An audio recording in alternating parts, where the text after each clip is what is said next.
Okay. Bago po tayo magtapos mga kaibigan. Ano ba? Ito ba yun? Tawag to. Iba. Ibang background. Bago po tayo magtapos mga kaibigan. Ito na lang. Meron tayong announcement. Simula po next week ay naka-break muna ang kulitan. Break muna tayo mga kaibigan dahil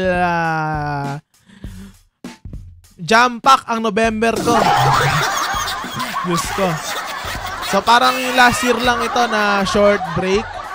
So expect natin na babalik tayo ng December 18. Expectation pa lang yun. Di pa tayo sure pero yun ang goal natin.